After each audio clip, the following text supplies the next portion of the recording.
Bismillahirrahmanirrahim. Assalamu alaikum everyone. My name is Yasir Yameen and I welcome you all in this session. मेरे प्यारे बच्चों, हमने पिछली classes के अंदर हमने बेसिक्स ऑफ इन्वेस्टमेंट अप्रेजल, जिसके अंदर टाइम वैल्यू ऑफ मनी का कॉन्सेप्ट, डिस्काउंटिंग कैसे होती है, एन्युटी परपेचुइटी क्या होता है ये, और रेलेवेंट कैश फ्लोज क्या होते हैं ये, इन सब चीज़ों के बारे में पिछली क्लासेस के अंदर हम लोगों ने पढ़ लिया था। अब आज की क्लास से मेरे प्यारे बच्चों हम स्टार्ट कर रहे हैं फॉर्मली इन्वेस्टमेंट अप्रेजल के टॉपिक को स्टार्ट कर रहे हैं। इन्वेस्टमेंट अप्रेजल को वाकई में पढ़ना हम लोग स्टार्ट कर रहे हैं इस टॉपिक से। मेरे प्यारे बच्चों खूब समझ लीजिए, हम जब इन्वेस्टमेंट अप्रेजल टेक्निक्स की बात करते हैं तो इन्वेस्टमेंट को अप्रेज करना, एसेस करना, इवैल्यूएट करना, इस इन्वेस्टमेंट को अप्रेस करने के, इवैल्यूएट करने के हमारे कोर्स में दो टाइप के तरीकेकार होते हैं।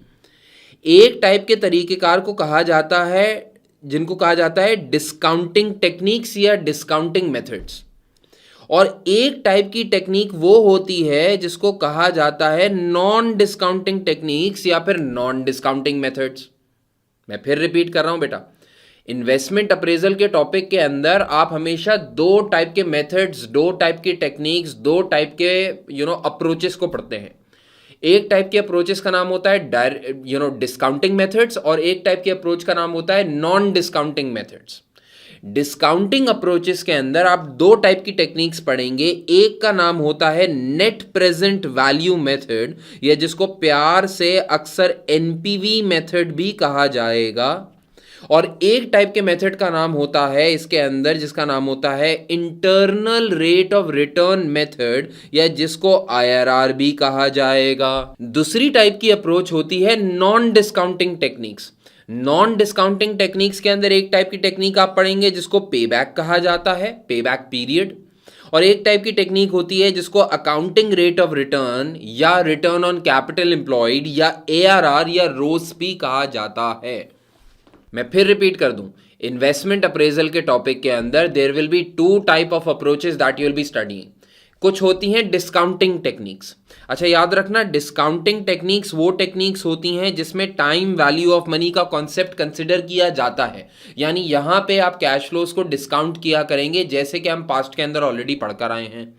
और कुछ टाइप की टेक्निक्स होती हैं जिनको नॉन डिस्काउंटिंग टेक्निक्स कहा जाता है। ये वो टाइप की टेक्निक्स हैं फंडामेंटली जिसके अंदर टाइम वैल्यू ऑफ मनी को कंसिडर नहीं किया हुआ होता।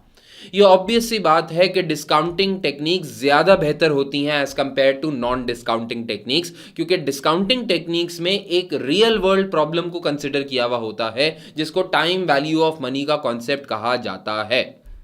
जाहिर सी बात है, अब अगर डिस्काउंटिंग टेक्निक्स ज़्यादा बेहतर होती हैं as compare to non discounting techniques, तो डिस्काउंटिंग टेक्निक्स को समझने के लिए ज़्यादा टाइम लगेगा। डिस्काउंटिंग टेक्निक्स में ज़्यादा जो है वेटेज दी जाती है, डिस्काउंटिंग टेक्निक्स ज़्यादा एग्जामिन होता है।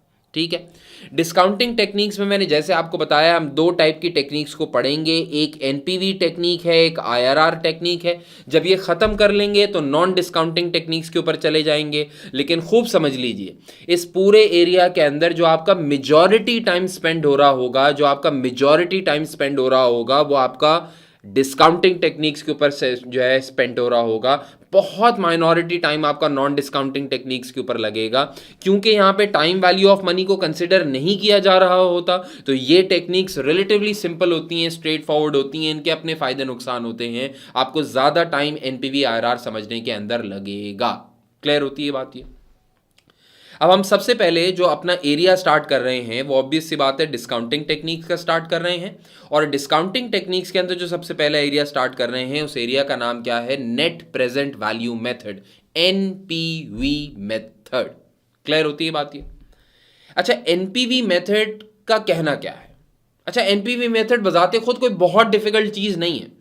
एनपीवी मेथड का कहना यह है कि जब भी आप कभी किसी लॉन्ग टर्म प्रोजेक्ट के अंदर इन्वेस्ट करने जा रहे हैं, आप कोई भी लॉन्ग टर्म इन्वेस्टमेंट करने जा रहे हैं, तो आप उसकी कैलकुलेट कर लिया करें एक अदद एनपीवी, यानी नेट प्रेजेंट वैल्यू। सर ये नेट प्रेजेंट वैल्यू कैसे कैलकुलेट की जाती है? वो कहते हैं इस प्रोजेक्ट के अंदर इन्वेस्ट करने से, यानी इस मशीनरी के अंदर, इस लॉन्ग टर्म इन्वेस्टमेंट के अंदर इन्वेस्ट करने से जितने भी फ्यूचर कैश फ्लोज आपके पास आएंगे, आप इन फ्यूचर कैश फ्लोज की प्रेजेंट वैल्यू निकालिए, और इन सारे के सारे फ्यूचर कैश फ्लोज की प्रेजेंट वैल्यू निकालने के बाद इसको इन्वेस्टमेंट से कंपेयर कर लीजिए।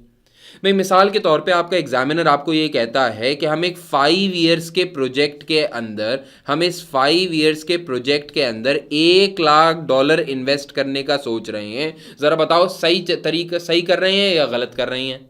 तो आप क्या करोगे, आप बोलोगे यार आप इस 5 साल प्रोजेक्ट के अंदर $1 लाख अपना इन्वेस्ट कर रहे हो, पहले ये देख तो लो कि इस प्रोजेक्ट से रिटर्न कितना आएगा। तो आप 1 साल बाद जो रिटर्न आएगा, 2 साल बाद जो रिटर्न आएगा, 3 साल बाद जो रिटर्न आएगा, 4 साल बाद जो रिटर्न आएगा, 5 साल बाद जो रिटर्न आएगा, वो सारे के सारे रिटर्न्स को एक जगह लिख लोगे। लेट्स से मैं कहता हूं 1 साल बाद $30,000 का रिटर्न आएगा, 2 साल बाद $35,000 का रिटर्न आएगा, 4 साल बाद $40,000 का रिटर्न आएगा, 3 साल बाद $40,000 का रिटर्न आएगा, 4 साल बाद $45,000 का रिटर्न आएगा, 5 साल बाद लेट्स से $10,000 का रिटर्न आएगा। आखिरी साल होगा तो रिटर्न कम आएगा क्योंकि प्रोजेक्ट पुराना हो चुका होगा, प्रोडक्ट पुरानी हो चुकी होगी। अब देखो तुमने इन्वेस्ट करना है $1 लाख, जिसके अगेंस्ट तुम्हें रिटर्न क्या मिलेगा, 30,000, 35,000, 40,000, 45,000 और 10,000। लेकिन बेटा खूब समझ लो, ये जो $30,000 तुम्हें 1 साल के बाद मिलेगा, ये आज के $30,000 के बराबर नहीं है। ये 1 साल बाद का $30,000 है। ये 2 साल बाद का $35,000, ये 2 साल बाद का $35,000 है। ये 3 साल बाद का $40,000, 3 साल बाद का $40,000 है। 4 साल बाद का $45,000, 4 साल बाद का $45,000 है। 5 साल बाद का $10,000, 5 साल बाद का $10,000 है। तो तुम आज की इन्वेस्टमेंट को फ्यूचर के कैश फ्लो से कंपेयर नहीं कर सकते। ये तो comparison like with like he नहीं हुआ ना। तुम पैसा लगा रहे हो आज, उसका रिटर्न आएगा फ्यूचर के अंदर। जो फ्यूचर के अंदर रिटर्न आएगा वो जितना दिखता है उतना होता नहीं है। यही तो हमने टाइम वैल्यू ऑफ मनी के कॉन्सेप्ट के अंदर पढ़ा था कि $1 is not equal to $1 in 1 years time. तो तुम्हें क्या करना पड़ेगा, तुम्हें इन सारे के सारे कैश फ्लोज की डिस्काउंटिंग करनी पड़ेगी।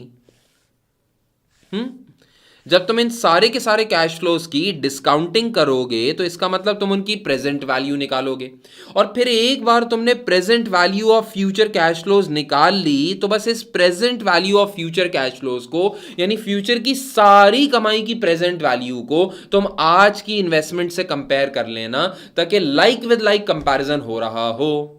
अगर तुम्हें लगता है कि तुम्हारे present value of future cash flow ज्यादा हैं और होने वाली इन्वेस्टमेंट कम है, यानी मिसाल के तौर पे present value of future cash flows 1,05,000 है और आज तुम इन्वेस्ट कर रहे हो 1,00,000, यानी 1,05,000 में से 1,00,000 निकाल दो तो तुम्हारी एनपीवी आ रही है 5,000 positive.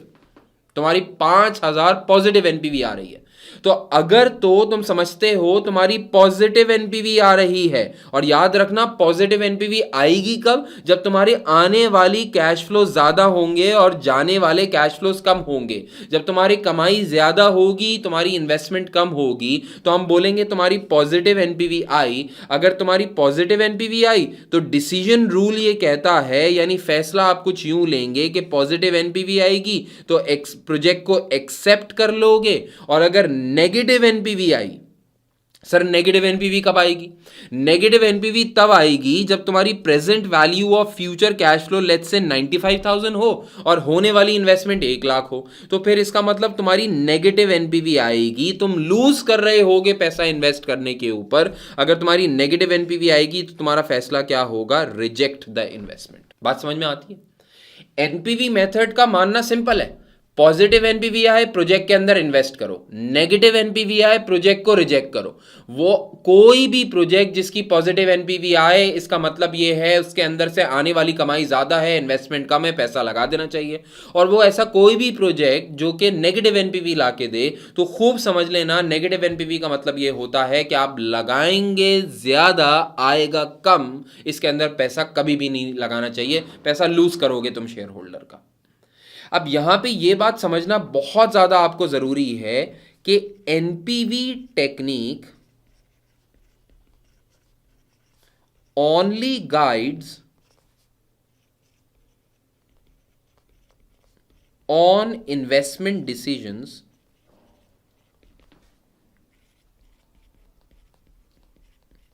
Based on financial grounds. ये खूब समझ लीजिए, एनपीवी की टेक्निक आपको सिर्फ और सिर्फ ये बताएगी कि प्रोजेक्ट को एक्सेप्ट करना चाहिए या रिजेक्ट करना चाहिए बेस्ड ऑन फाइनेंशियल ग्राउंड्स। देखो, कभी कभार किसी प्रोजेक्ट के अंदर इन्वेस्ट करने के कुछ नॉन फाइनेंशियल फैक्टर्स भी होते हैं जो कि आपको मोटिवेट करते हैं कि इस प्रोजेक्ट के अंदर इन्वेस्ट कर दो। मिसाल के तौर पे अगर आप कोई चैरिटी बनाने जा रहे हैं, तो अगर आप कोई चैरिटी बनाने जा रहे हैं तो चैरिटी की बिल्डिंग बनाने के लिए आप पॉजिटिव एनपीवी या नेगेटिव एनपीवी नहीं देखेंगे। आप बोलेंगे यार नेगेटिव एनपीवी आ रही है ना, तब भी पैसा लगा दो। बात समझ में आती है? मिसाल के तौर पे आप हैं लेट्स से आप हैं सियालकोट के अंदर, ठीक है। अब सियालकोट जो है ना, पाकिस्तान का एक मैन्युफैक्चरिंग हब है, लेकिन सियालकोट में कोई इंटरनेशनल एयरपोर्ट नहीं था। तो अगर आपको गुड्स एक्सपोर्ट करनी होती थी ना, तो पहले सियालकोट से गुड्स आती थी कराची, और कराची से फिर जाती थी गुड्स बाहर, यानी आपका फ्रेट बहुत ज़्यादा होता था। और सियालकोट का एक्सपोर्टर डायरेक्टली कोई चीज़ एक्सपोर्ट नहीं कर सकता था प्लेन्स के जरिए, यानी एक बहुत बड़ा डिसएडवांटेज था। फिर आपकी जाहिर सी बात है, आपकी फैक्ट्रियाँ सियालकोट में खुलती नहीं हैं। क्यों नहीं खुलती? क्योंकि भाई उनको पता है भाई कराची में फैक्ट्री खोलो ज़्यादा फायदा है, यहाँ से डायरेक्ट पोर्ट है, यहाँ से डायरेक्ट एयरपोर्ट है, इंटरनेशनल एयरपोर्ट है, एक्सपोर्ट करना आसान होता है, सियालकोट से एक्सपोर्ट करना मुश्किल होता है। तो हो सकता है कोई इन्वेस्टर ये बोले कि यार मैं सियालकोट में इंटरनेशनल एयरपोर्ट बनाऊंगा। हाँ, सियालकोट छोटा शहर है तो सियालकोट में इतनी कमाई नहीं है। सियालकोट में ऐसा नहीं है कि बाहर से फ्लाइटें आके दुबई से या इधर उधर अमेरिका से सियालकोट से फ्लाइटें आके यहाँ पे लैंड किया करेंगी। हो सकता है फाइनेंशियली नेगेटिव एनपीवी आ रही हो, लेकिन फिर भी सियालकोट का कोई इन्वेस्टर, कोई बिजनेसमैन ये बोले कि नहीं यार सियालकोट के अंदर हमें इंटरनेशनल एयरपोर्ट बनाना ही बनाना है, बिकॉज नॉन फाइनेंशियली या हमें अपनी कम्युनिटी को सपोर्ट करने के लिए एयरपोर्ट बड़े काम का पड़ेगा। हाँ, तो नॉन फाइनेंशियली अगर कोई फैसला करता है तो वो उसकी अपनी बेबी है। एनपीवी मेथड के अंदर we are only concerned about financial factors. ये आपको सिर्फ डिसीजन मेकिंग के अंदर हेल्प करेगा बेस्ड ऑन फाइनेंशियल ग्राउंड्स। तो जब हम अपना फैसला भी लिख के देते हैं ना, तो हम हमेशा ये लिख के देते हैं this project is acceptable due to positive NPV solely based on financial grounds, या this project is not acceptable solely based on financial grounds. Non financial grounds अलग हैं, वो खुद कंसिडर करे कंपनी। एनपीवी की टेक्निक प्योरली एक financial technique है, non financial technique नहीं है। क्लियर हो गई बात? ये डन। तो आप जरा कुछ एग्जांपल्स करना स्टार्ट करते हैं, जरा समझते हैं कि एनपीवी एग्जामिनर कैसे निकलवाया करेगा। 2-4 मिसालें मैं आपको अभी करवाऊंगा ताकि एनपीवी से आप यूज टू हो जाएं इंशाल्लाह, ठीक है। एक एग्जाम्पल करते हैं। एग्जाम्पल में एग्जामिनर कहता है the cash flows of a project are estimated to be as follows. आपको एक प्रोजेक्ट के कैश फ्लोज दिए हैं। कहते हैं ईयर जीरो का मतलब होता है बेटा नाउ, अभी, इसी वक्त। आज खड़े खड़े हमें $80,000 का आउटफ्लो करना है। आउटफ्लो क्यों करना होगा? क्योंकि हमें इन्वेस्टमेंट करनी होगी, ठीक है। एग्जामिनर कह रहा है ईयर 0 पे आज खड़े खड़े आप इन्वेस्टमेंट करोगे और फिर 1 साल के बाद आपके पास $10,000 का रिटर्न आएगा, 2 साल के बाद $40,000 का रिटर्न आएगा, 3 साल के बाद $50,000 का रिटर्न आएगा, 4 साल के बाद $80,000 का रिटर्न आएगा। कॉस्ट ऑफ कैपिटल यानी डिस्काउंट रेट आपके लिए 10% है। एग्जामिनर कह रहा है एनपीवी निकाल के दिखाओ, ठीक है। अब ऐसे सवालों में एनपीवी कैसे निकाली जाती है? देखो, एनपीवी निकालने का फॉर्मेट आपको ऑलरेडी पता है, कोई रॉकेट साइंस नहीं। आप सबसे पहले कॉलम्स बनाइए। ईयर 0 का एक कॉलम बनाइए, 1 का एक कॉलम बनाइए, 2 का एक कॉलम बनाइए, 3 का एक कॉलम बनाइए, 4 का एक कॉलम बनाइए। मतलब जितना डाटा सवाल में गिवन है उन सबके कॉलम बना दो। सबसे पहले आप बोलोगे कि हम करने जा रहे हैं एक इन्वेस्टमेंट। हम ईयर 0 के ऊपर $80,000 की इन्वेस्टमेंट करेंगे, ठीक है। मैं थोड़े से कॉलम्स को बड़े कर लेता हूं ताकि यहाँ पे डेटा आराम से आ जाए। तो 1, 2, 3 और 4, ठीक है। आपने इन्वेस्टमेंट कर दी $80,000 की, तो इसके अगेंस्ट आपको कोई ना कोई कैश फ्लोज मिलेंगे। 1 साल के बाद आपको कैश फ्लो मिलेगा $10,000 का, 2 साल के बाद आपको कैश फ्लो मिलेगा $40,000 का, 3 साल के बाद आपको कैश फ्लो मिलेगा $50,000 का, 4 साल के बाद जाके आपको कैश फ्लो मिलेगा $80,000 का। यानी अगर इन सारे के सारे कैश फ्लोज की नेट पोजीशन को देखा जाए, मैं यहाँ पे निकाल रहा हूँ नेट कैश फ्लोज, तो समझ में ये आ रहा है कि ईयर 0 पे 80,000 लगा, ईयर 1 में पूरा बना 10,000, ईयर 2 में पूरा बना 40,000, ईयर 5 में पूरा बना 50,000, ईयर 4 में पूरा बना 80,000। हाँ, सारे आ गए आपके पास। अच्छा, अब कोई बच्चा ये बोले सर आप बिजनेस के अंदर पैसा लगा रहे हो, प्रोजेक्ट के अंदर पैसा लगा रहे हो 80,000, और अगर आप कुल मिला के देखोगे तो लगभग कोई रिटर्न आ रहा है, अगर आप मोटा मोटी भी देखें तो कोई 160 170 का कोई रिटर्न आ रहा है भाई, 170 180 का रिटर्न आ रहा है आपके पास। सर पक्का पक्का ये इन्वेस्टमेंट करनी चाहिए हमको? भाई ऐसे नहीं देखा जाता, ऐसे नहीं देखा जाता। टाइम वैल्यू ऑफ मनी के कॉन्सेप्ट को कंसिडर करना ही एनपीवी के अंदर, क्योंकि एक साल बाद जो 10,000 मिलेगा वो 10,000 नहीं है, उसकी परचेजिंग पावर कम है। 2 साल बाद जो 40 मिलेगा उसकी परचेजिंग पावर और कम है। 3 साल बाद जो 50,000 मिलेगा उसकी परचेजिंग पावर और कम है, और 4 साल बाद जो 80,000 मिलेगा उसकी परचेजिंग पावर और कम है। तो आपको क्या करना पड़ेगा, इन सारे के सारे कैश फ्लोज को एक डिस्काउंट फैक्टर से गुजारना पड़ेगा। वो डिस्काउंट फैक्टर डिस्काउंट रेट के ऊपर आएगा, जो कि इस सवाल के अंदर 10% है। ठीक, इस सवाल के अंदर वो 10% है। और फिर आपके पास निकल कर आएगी प्रेजेंट वैल्यू, जिसकी बेसिस के ऊपर आप डिसीजन लेंगे। देखो मेरे प्यारे बच्चे, ईयर 0 का डिस्काउंट फैक्टर हमेशा 1 होता है। ईयर 0 का डिस्काउंट फैक्टर हमेशा 1 होता है। तो अगर ईयर 0 का डिस्काउंट फैक्टर हमेशा 1 होता है तो ये तो 80,000 ही आएगा। हम बात कर चुके हैं ईयर 0 का डिस्काउंट फैक्टर 1 ऑलरेडी क्यों होता है। अब आप बात करें ईयर 1 के डिस्काउंट फैक्टर की, 2 के, 3 के, 4 की डिस्काउंट फैक्टर की, तो हम तो चाहें तो खुद डिस्काउंट फैक्टर कैलकुलेट कर सकते हैं 1 divide by 1 plus r raise to the power n करके। लेकिन इससे बहुत बेहतर तरीका क्या है कि आप प्रेजेंट वैल्यू टेबल पे चले जाएं। आप प्रेजेंट वैल्यू टेबल पे जाइए, आप 10% का कॉलम उठाइए और ईयर 1, ईयर 2, ईयर 3, ईयर 4 उठा लीजिए। 0.909, 0.826, 0.751, 0.683, 0.909, 0.826, 0.751 और 0.683। मैं कंफर्म कर लूँ एक बार लास्ट वाला, यस।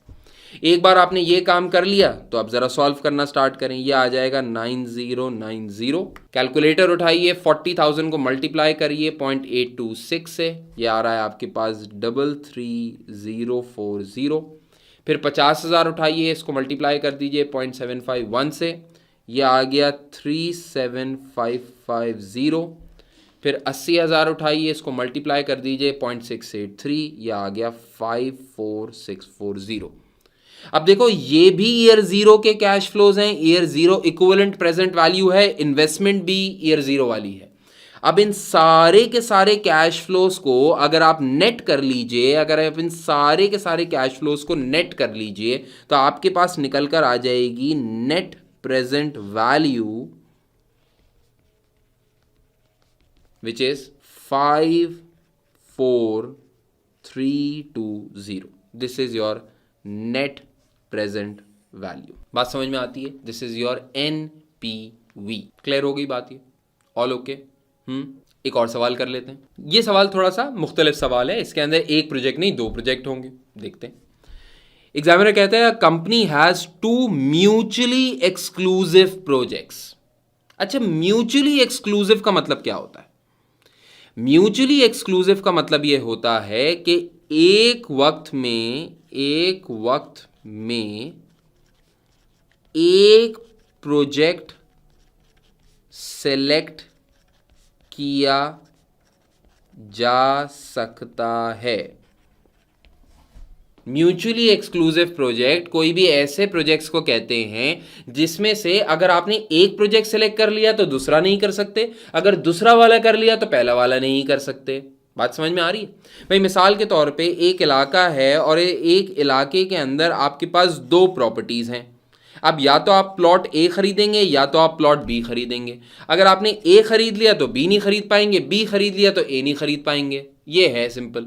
तो म्यूचुअली एक्सक्लूसिव प्रोजेक्ट्स किसी भी ऐसे प्रोजेक्ट्स को कहते हैं जिनमें से कोई एक सेलेक्ट करना आपको ज़रूरी होता है। कोई एक सेलेक्ट करेंगे तो दूसरा सेलेक्ट नहीं किया जा सकता। म्यूचुअली एक्सक्लूसिव, एक वक्त में एक रहेगा। ठीक। A company has 2 mutually exclusive projects to appraise for investment. 2 projects हैं, प्रोजेक्ट ए और प्रोजेक्ट बी। प्रोजेक्ट ए के अंदर इन्वेस्टमेंट मांगी हुई है $4 लाख, प्रोजेक्ट बी के अंदर इन्वेस्टमेंट मांगी हुई है $2 लाख की।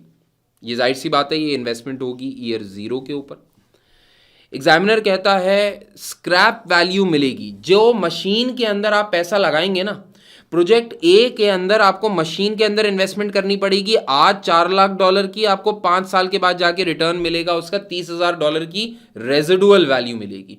प्रोजेक्ट बी के अंदर आज मशीन में पैसा लगाना पड़ेगा $2 लाख का, आपको इसकी रेजिडुअल वैल्यू मिलेगी $20,000। फिर net cash flow project A का ईयर 1 में 2 लाख है, प्रोजेक्ट बी का 50,000 है, ईयर 2 में 1.5 लाख है, वहाँ पे 60,000 है, ईयर 3 में 1 लाख हमारा, 70,000 प्रोजेक्ट बी का, ईयर 4 में 1,20,000, प्रोजेक्ट बी के अंदर 80,000, ईयर 5 में 1,30,000 और यहाँ पे 15,000। आप नोट करिए कि प्रोजेक्ट ए के कैश फ्लो रिटर्न ज़्यादा हैं as compare to project B, लेकिन प्रोजेक्ट बी के अंदर इन्वेस्टमेंट भी कम है as compare to project A. जाहिर सी बात है, जितना पैसा लगाओगे उतना ही फल पाओगे ना भाई। क्लियर? एग्जामिनर आपसे ये कह रहा है जरा बताइए which project should be selected solely based on NPV if the cost of capital is 10%। अगर 10% का कॉस्ट ऑफ कैपिटल है तो बताओ कौन सा वाला प्रोजेक्ट सिलेक्ट हमें करना चाहिए। कैसे करेंगे सॉल्व इसको? हम एक पेज ऐड कर लेते हैं, इस पेज के को 2 हिस्सों में बांट देते हैं। यहाँ पे हम प्रोजेक्ट ए से डील कर लेंगे और यहाँ पे हम प्रोजेक्ट बी से डील कर लेंगे। ठीक है जी, प्रोजेक्ट ए पे बात करते हैं। 5 साल प्रोजेक्ट होने वाला है, तो अगर 5 साल प्रोजेक्ट, देखो 5 साल का प्रोजेक्ट है, याद रख लो, उसूल बना लो अपना, जितने साल का प्रोजेक्ट हो ना उससे एक कॉलम एक्स्ट्रा बना लिया करो। यानी शुरू करोगे तुम ईयर 0 से तो एक कॉलम एक्स्ट्रा, फिर 5 साल का प्रोजेक्ट है तो 1 2 3 4 एंड 5। क्लियर हो गई बात? ये एग्जामिनर कह रहा था कि जब तुम इस प्रोजेक्ट को स्टार्ट करने जाओगे तो तुम्हें सबसे पहले इस प्रोजेक्ट के अंदर कुछ इन्वेस्टमेंट करनी पड़ेगी मशीन के अंदर। अगर आप नोट करें तो एग्जामिनर कह रहा था प्रोजेक्ट ए के अंदर $4 लाख की मशीनरी के अंदर इन्वेस्ट करना पड़ेगा। ठीक है, इन्वेस्ट करोगे तो आउटफ्लो है तो नेगेटिव लिखना हमेशा।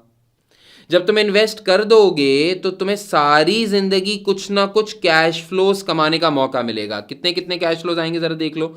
2 लाख, 1.5 लाख, 1 लाख, पहले ये लिख लेते हैं। 2 लाख, 1.5 लाख, 1 लाख, फिर 1,20,000 और फिर आखिरी कितना है 1,30,000। ठीक है, और आखिरी दिन तुम्हें कुछ ना कुछ स्क्रैप वैल्यू मिलेगी मशीनरी की जब ये प्रोजेक्ट ख़त्म हो रहा होगा, और वो स्क्रैप वैल्यू है 30,000 की। तो यहाँ पे एक और आ गया भाई, 5वें साल के अंदर स्क्रैप वैल्यू 30,000। ऐसे लिख दिया आपने सारा। एक बार आसानी के लिए आप सबको क्या करें, सारे के सारे मामलात को नेट कर लें, यानी आप अपने पास क्या निकाल लें, नेट कैश फ्लो निकाल लें। नेट कैश फ्लो निकालेंगे, ईयर 0 का नेट तो 4 लाख ही है। ठीक है, ईयर 1 का 2 लाख ही है, ईयर 2 का 1.5 लाख ही है, ईयर 3 का 1 लाख ही है, ईयर 4 का 1,20,000 ही है, लेकिन ईयर 5 में कैश फ्लो भी है और स्क्रैप वैल्यू भी है, तो टोटल यहाँ पे आ जाएगा 1,60,000। डन।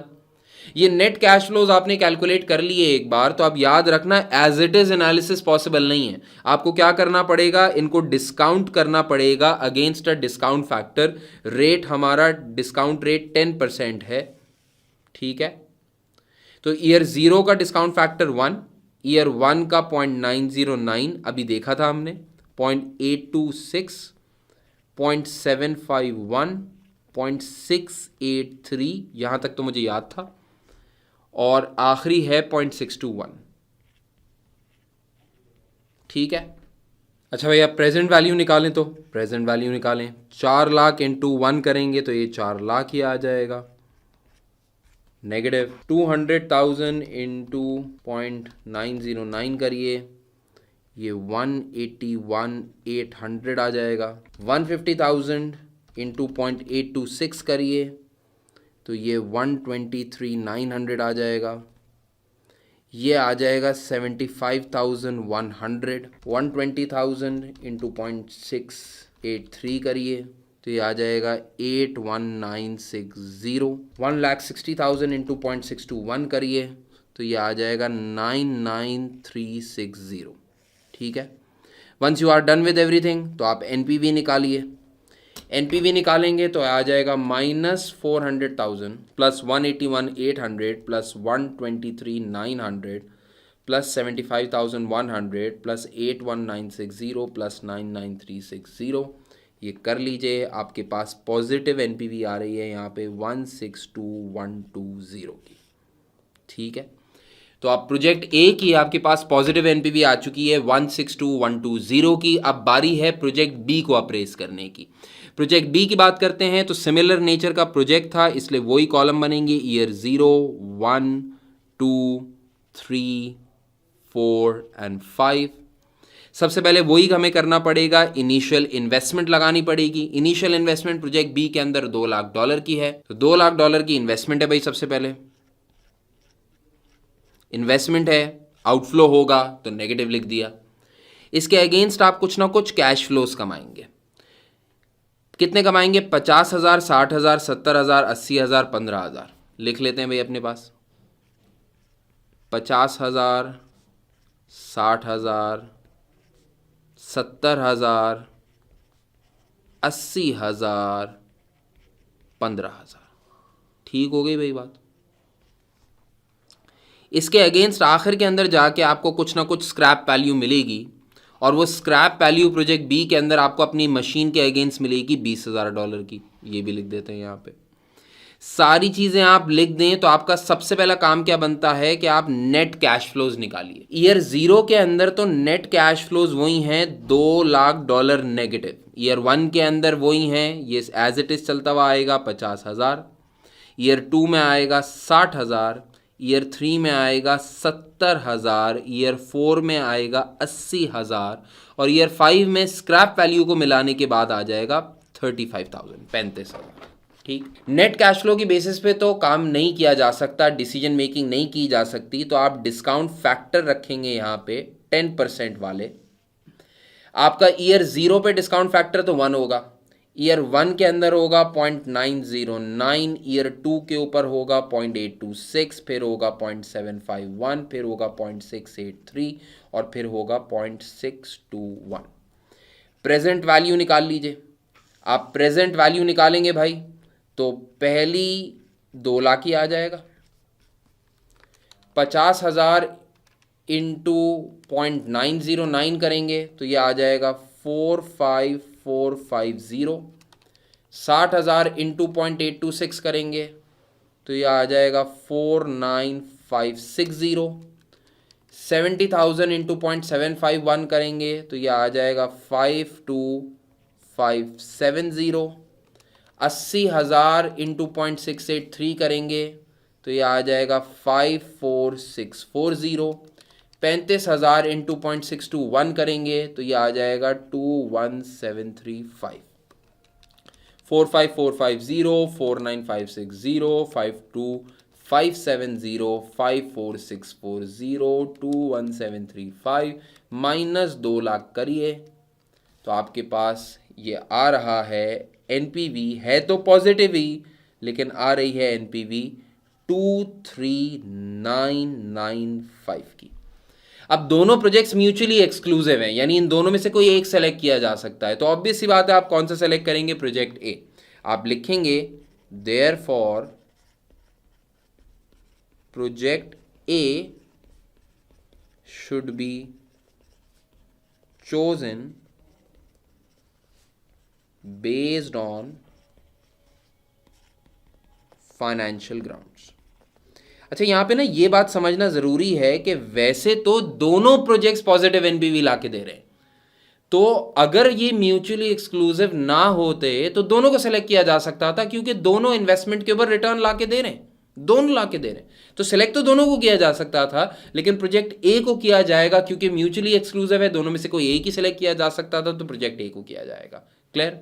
डन? ठीक है भाई, अब थोड़ा बात को थोड़ा सा और आगे बढ़ाते हैं। अब हमने ये सवाल कर लिया तो एक और सवाल करते हैं, लेकिन देखो जैसे जैसे मैं सवाल को आगे बढ़ाता चला जाऊंगा वैसे वैसे मैं कॉन्सेप्ट्स को भी आगे बढ़ाता चला जाऊंगा और सिचुएशंस को भी थोड़ा सा आगे बढ़ाता चला जाऊंगा, तो be very well prepared for it. Alright, थोड़ी सी बात को एनपीवी की बात को थोड़ा सा और आगे बढ़ाते हैं। देखो मेरे प्यारे बच्चे, एनपीवी मेथड को आप जब भी फॉलो करेंगे, उसको फॉलो करते वक्त आपको एनपीवी मेथड की कुछ अजम्पशंस अपने दिमाग में रखनी है।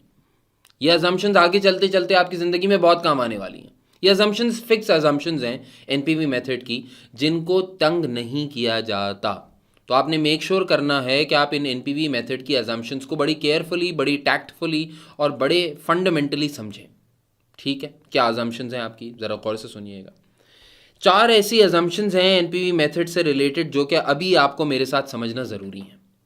पहली अजम्पशन देखिए, जब भी आप एनपीवी मेथड के अंदर एनपीवी कैलकुलेट किया करेंगे, क्योंकि अल्टीमेटली यही मेथड है जो कि आपको हेल्प करेगा अंडरस्टैंडिंग के अंदर कि किसी प्रोजेक्ट को एक्सेप्ट किया जाए या किसी प्रोजेक्ट को रिजेक्ट किया जाए। सबसे पहली अजम्पशन आपने अपने दिमाग में हमेशा ये रखनी है कि only relevant cash flows are considered during NPV calculation.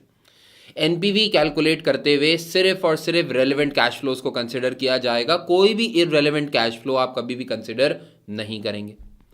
फिर उसके अलावा आपने क्या सोचना है, आपने ये बात सोचनी है कि हमेशा याद रखना, अनटिल एंड अनलेस के एग्जामिनर स्पेसिफिकली खुद से कुछ कह दे, इनिशियल इन्वेस्टमेंट हमेशा ईयर 0 के ऊपर हो रही होती है, और ईयर 0 का मतलब होता है अभी। पहली बात, हम हमेशा रेलेवेंट कैश फ्लोज को कंसिडर करते हैं। दूसरी बात, इनिशियल इन्वेस्टमेंट हमेशा ईयर 0 के ऊपर हो रही होती है, यानी आज खड़े खड़े हो रही होती है। ईयर 0 का मतलब ही होता है आज, अभी, इसी वक्त। क्लियर। तीसरी अजम्पशन जो कि आपको अपने दिमाग में रखना जरूरी है, और वो अजम्पशंस बड़े काम की अजम्पशन है, इसको अपने दिमाग में ठूस लीजिए, डाल लीजिए, समझ लीजिए। क्या याद रखना, एनपीवी मेथड की एक अजम्पशन है, any cash flow arising at the start of the year. कोई भी ऐसा कैश फ्लो जो कि कभी भी किसी भी ईयर के स्टार्ट पे अराइज हो रहा हो, उसको हमेशा ऐसे अज्यूम किया जाता है to have arrived at the end of previous year. क्या मतलब, देखो डिस्काउंटिंग का जो कॉन्सेप्ट है ना, वो कॉन्सेप्ट अप्लाई होता है हमेशा 1 साल के ऊपर। डिस्काउंटिंग का कॉन्सेप्ट हमेशा 1 साल के ऊपर अप्लाई होता है, यानी $1 is not equal to $1 in 1 years time. तो हम हमेशा जब कहते हैं ना ईयर 1 में कोई कैश फ्लो अराइज होगा, तो हम कहते हैं ईयर 1 के आखिर में एक कैश फ्लो अराइज होगा। ईयर 2 में हम कहते हैं ना ईयर 2 में कोई कैश फ्लो अराइज होगा, तो हम कहते हैं ईयर 2 के आखिर में एक कैश फ्लो अराइज होगा। क्योंकि देखो पूरा दूसरा साल गुजरेगा तो 1 साल कंप्लीट होगा, और $1 is not equal to $1 in 1 years time. 1 साल बाद का कैश फ्लो 1 साल पहले के कैश फ्लो के बराबर नहीं होता। कभी कभार एग्जामिनर ऐसे लिख के दे देता है कि एनी कैश फ्लो या अ cash flow is arising at the start of year 2। अगर कभी भी एग्जामिनर ये लिख के दे दे कि a cash flow is arising at the start of year 2, तो ऐसे अज्यूम किया जाएगा as if it is arising at the end of year 1। देखो स्टार्ट की कोई डिस्काउंटिंग नहीं होती, डिस्काउंटिंग हमेशा होती है 1 साल बाद की। हाँ, a cash flow is not equal to a cash flow in 1 year's time। तो ईयर स्टार्ट की कोई डिस्काउंटिंग नहीं होती, और क्योंकि ईयर स्टार्ट की कोई डिस्काउंटिंग नहीं होती, तो हम अज्यूम करते हैं कि अगर कभी भी एग्जामिनर बोल देगा कि a cash flow is arising at the start of year 2, तो ईयर 2 का मतलब होता है it arose at the end of previous year. We will assume as if it arose at the end of year 1। और सही भी है ना, मतलब ईयर 2 1 जनवरी पे कोई कैश फ्लो अराइज हो रहा है, तो it is as good as कि कोई कैश फ्लो ईयर 1 के 31 दिसंबर के ऊपर अराइज हुआ। बात तो एक ही है ना यार, बात तो एक ही है। लेकिन ईयर 2 के स्टार्ट की कोई डिस्काउंटिंग नहीं होती, और अगर ईयर 2 के स्टार्ट की कोई डिस्काउंटिंग नहीं होती तो अज्यूम करना पड़ेगा कि वो ईयर 1 के एंड की है। कभी एग्जामिनर लिख के दे दे आपको कोई कैश फ्लो अराइज हो रहा है ईयर 3 के स्टार्ट पे, तो ईयर 3 का स्टार्ट कोई चीज नहीं होती है। एनपीवी मेथड के अंदर सब कुछ साल के आखिर की चीज होती है, क्योंकि डिस्काउंटिंग 1 साल के बाद ही हो रही होती है। तो अगर कोई कैश फ्लो ईयर 3 के स्टार्ट पे अराइज हो रहा है, तो आप अज्यूम करेंगे as if it arose at the end of previous year, it arose at year 2। Year 4 का स्टार्ट कुछ नहीं होता, ईयर 3 का एंड होता है। इसी तरह अगर कभी एग्जामिनर ये बोल दे a cash flow will arise at the start of year 1, तो स्टार्ट ऑफ ईयर 1 का मतलब है ईयर 0। देखो जब मैं कहता हूं ना sales will be $10,000 in year 1, तो ईयर 1 का मतलब क्या है, ईयर 1 का आखिर। तो अगर कभी एग्जामिनर ये बोल दे sales will arise at the start of year 1, तो ईयर 1 का स्टार्ट बेसिकली ईयर 0 होता है। यानी आज का पॉइंट है ईयर 0, जब पूरा एक साल गुजर जाएगा तो वो आता है ईयर 1। अब अगर एग्जामिनर कह रहा है cash flow will arise at the start of year 1, तो ये जो है, ये जो पॉइंट है, ये तो ईयर 1 का एंड है, तो इसका स्टार्ट क्या होगा, ईयर 0। इसी तरह अगर कोई एग्जामिनर बोल रहा है कि cash flow will arise at the start of year 2, तो ये तो ईयर 2 का एंड है भाई, ये तो ईयर 2 का एंड है। ईयर 2 का स्टार्ट क्या होता है, एंड ऑफ ईयर 1। तो any cash flow arising at the start of the year is assumed to have arrived at the end of previous year. Year 2 के स्टार्ट का कॉलम कोई चीज नहीं होती। तो हमेशा याद रखना एनी कैश फ्लो जो कि कभी भी एग्जामिनर बोले साल के शुरू में आया है, it will be as good as कि वो साल के आखिर का कैश फ्लो है। It will be as good as कि वो साल के आखिर का कैश फ्लो है। डन हो गई बात, ये क्लियर। चौथी चीज और आखिरी चीज वो क्या, any cash flow arising at mid of the year is assumed to have arrived at the end of this year। देखो जब भी हम एनपीवी का लेआउट बनाते हैं ना, तो एनपीवी के लेआउट में ईयर 1 होता है, ईयर 2 होता है, ईयर 3 होता है, ईयर 4 होता है, ईयर 5 होता है, मिसाल के तौर पे। लेकिन ये नहीं होता ईयर 1.5, ईयर 2.5, ईयर 3.5, ईयर 4.5, कोई चीज नहीं होती। एनपीवी के लेआउट में पूरा साल एक ही चीज होती है। तो अगर कभी एग्जामिनर ये बोले कि any cash flow is arising mid of the year, तो मिड ऑफ द ईयर कोई चीज नहीं होती। अगर कभी भी एग्जामिनर बोलेगा this cash flow arises mid of the year, तो आप अज्यूम करेंगे एनपीवी निकालने की खातिर, any cash flow that arises mid of the year is assume to have arrived at the end of previous year. क्योंकि mid of the year की कोई discounting हो नहीं सकती, 6 महीने का कोई डिस्काउंट फैक्टर होता नहीं है, 1.5 साल का कोई डिस्काउंट फैक्टर होता नहीं है। तो आप अज्यूम करेंगे एनी कैश फ्लो जो भी साल के दौरान आएगा, चाहे वो मार्च हो, फरवरी हो, अप्रैल हो, जुलाई हो, सितंबर हो, it will assume to have arrived at the end of previous year, ताकि एनपीवी कैलकुलेट की जा सके। हाँ, any cash flow that arises start of the year is assume to have arrived at the end of previous year. Clear होती है बात ये? तो 4 एनपीवी की ऐसी अजम्पशंस हैं जिनको शामिल करने के बाद ही आप एनपीवी कैलकुलेट कर सकते हैं, जिनको शामिल करने के बाद ही एनपीवी का मेथड पॉसिबल है। वो 4 ऐसी अजम्पशंस क्या, सिर्फ रेलेवेंट कैश फ्लोज को कंसिडर करेंगे। इनिशियल इन्वेस्टमेंट का मतलब ईयर 0 की इन्वेस्टमेंट होता है। कोई भी cash flow start of the year आएगा तो अज्यूम किया जाएगा एज इफ ये एंड ऑफ प्रीवियस ईयर आया है, ताकि डिस्काउंटिंग पॉसिबल हो। कोई भी ऐसा कैश फ्लो जो कि साल के दौरान आए, तो मार्च, अप्रैल, जून, जुलाई, अगस्त, सितंबर, इन सब की कोई डिस्काउंटिंग नहीं होती, मंथ ऑन मंथ का कोई डिस्काउंट फैक्टर नहीं होता। तो दौराने साल अगर कोई भी कैश फ्लो आएगा तो it will be assumed as if it arrived at the end of that year, as if it arrived at the end of that year। तो ईयर 2 के बीच का कैश फ्लो अज्यूम किया जाएगा ईयर 2 के and का है, ईयर 3 के बीच का कैश फ्लो अज्यूम किया जाएगा कि ईयर 3 के एंड का है, ताकि डिस्काउंटिंग पॉसिबल हो सके। ठीक, तो ये 4 अजम्पशंस हैं। इन 4 अजम्पशंस को हमेशा आगे चल के शामिल करोगे। तुम कोई भी सवाल कर रहे हो, ये 4 अजम्पशंस आज हमसे सीख लो, इंशाअल्लाह ताला सारी ज़िंदगी तुम्हारे काम आती रहेंगी। इन 4 अजम्पशंस को रेटिफाई कर लो, लर्न कर लो, याद कर लो, ठूस लो अपने दिमाग के अंदर। मस्ट लर्न है ये। क्लियर होती है बात ये? डन। अब ये बात करने के बाद हम एक सवाल की तरफ आते हैं। एक छोटी सी एग्जाम्पल है, वो मैं आपको करवाऊंगा। मैंने आपको समझाया था कि जैसे जैसे मैं एग्जाम्पल्स के अंदर आगे बढ़ता चला जाऊंगा, मैं और रियलिस्टिक एग्जाम्पल्स के ऊपर आता चला जाऊंगा। तो आपके पास एक कम से कम ज़्यादा रियलिस्टिक, ज़्यादा डिटेल ओरिएंटेड एग्जाम्पल है। एग्जामिनर कहता है एक कंपनी है, it is planning to invest in plant and machinery at year 0, और इन्वेस्टमेंट अमाउंट कितनी है, $1,00,000। A company is planning to invest in a machinery at year 0 with a worth of $1,00,000। Initial investment है, year 0 के column में आएगी। जब आप ये इन्वेस्टमेंट कर देंगे प्लांट एंड मशीनरी के अंदर, तो आप पहले साल में 8,000 यूनिट्स बना के बेचेंगे। दूसरे साल में आप 11,000 यूनिट्स बना के बेचेंगे, तीसरे साल में आप 12,500 यूनिट्स बना के बेचेंगे, चौथे साल में आप 6,500 यूनिट्स बना के बेचेंगे। आप इतने इतने यूनिट्स बना के बेचेंगे, इनको बेचने की जो प्राइस होगी वो एग्जामिनर कह रहा है selling price per unit is expected to be $12, variable cost is expected to be $5, fixed cost will be $20,000। अच्छा, आपने मेरे साथ रेलेवेंट कॉस्टिंग वाले लेक्चर के अंदर ये पढ़ा था कि फिक्स्ड कॉस्ट तो एक कमिटेड कॉस्ट होती है, वो तो हमेशा इररेलेवेंट होगी। लेकिन खूब समझ लीजिए, अनटिल एंड अनलेस के एग्जामिनर आपको खुद से कह दे, अनटिल एंड अनलेस एग्जामिनर आपको खुद से कह दे कि ये फिक्स कॉस्ट इररेलेवेंट है, सवालात के अंदर, हमारे पेपर्स के अंदर हमेशा की ये एक अजम्पशन है, अनलेस के एग्जामिनर खुद से कुछ अलग कह दे, हमेशा एक अजम्पशन है कि examiner will always mention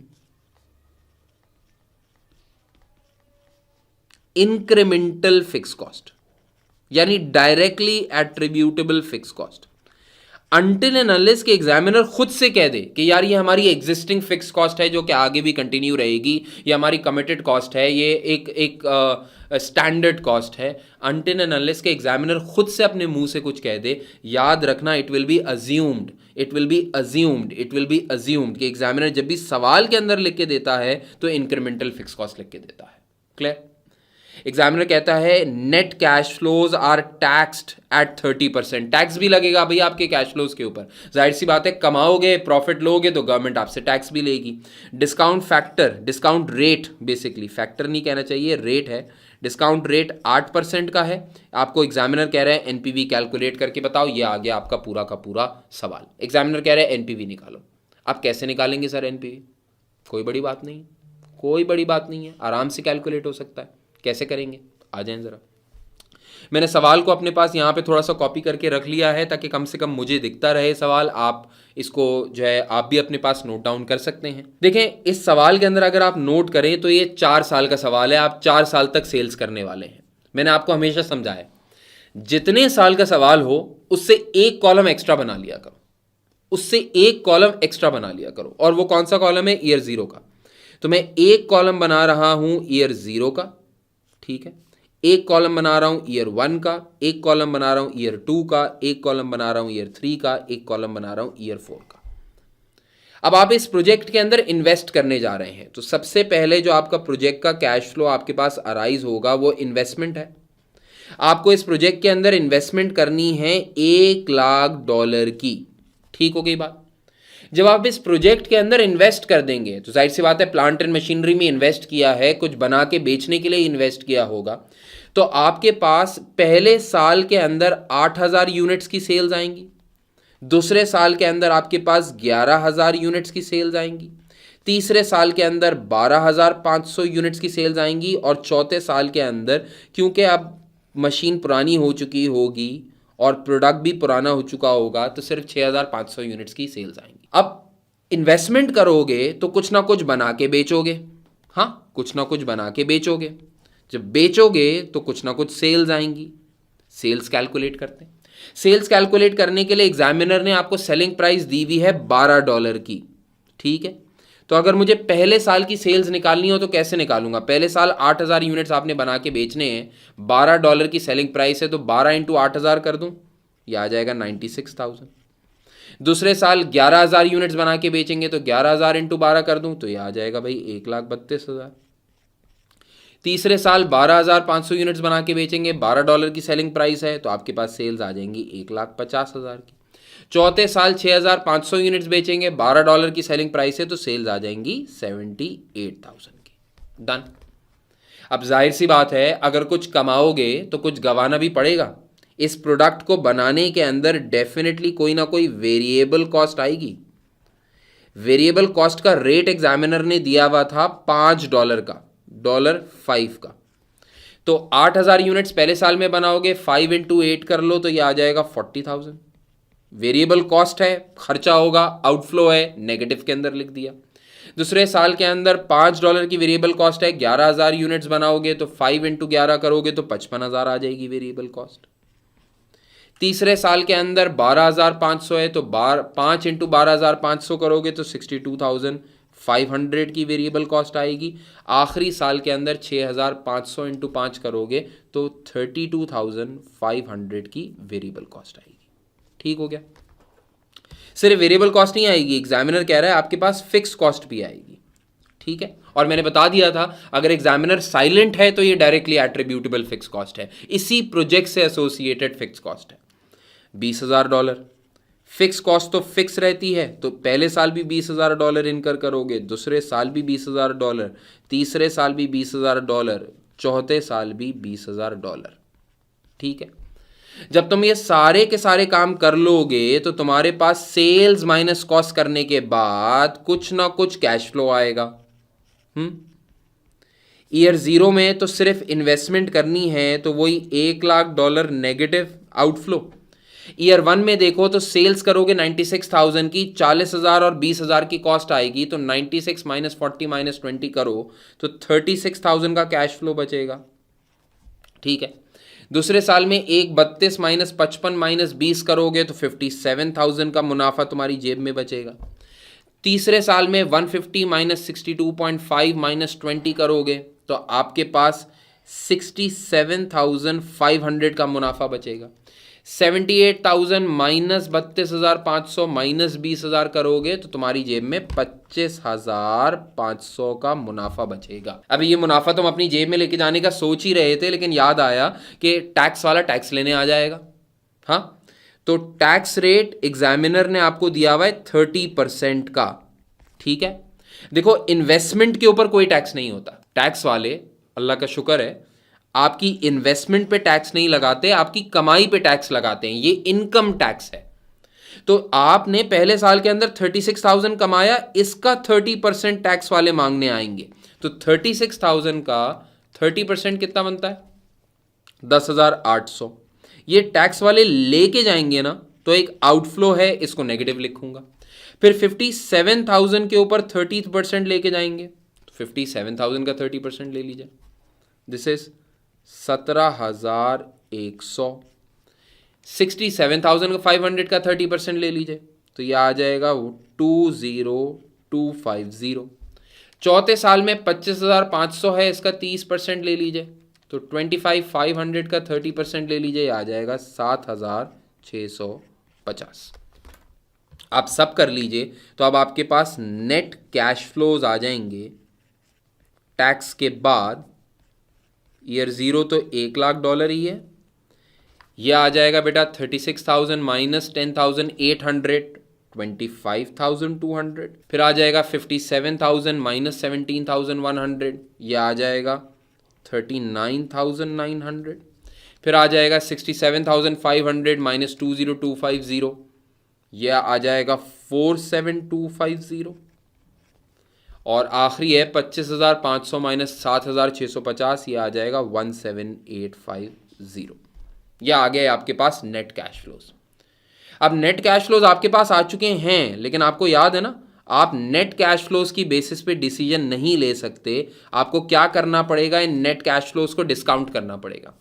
discount rate examiner ने 8% का दिया हुआ था, आपको डिस्काउंट फैक्टर्स चाहिए होंगे 8% वाले, ताकि आप इन सब की क्या निकाल सकें, प्रेजेंट वैल्यू। ठीक है, ईयर 0 का डिस्काउंट फैक्टर तो 1 ही होता है, तो यहाँ पे प्रेजेंट वैल्यू भी $1,00,000 आ जाएगी। आज के पैसे की वैल्यू आज के बराबर ही होती है।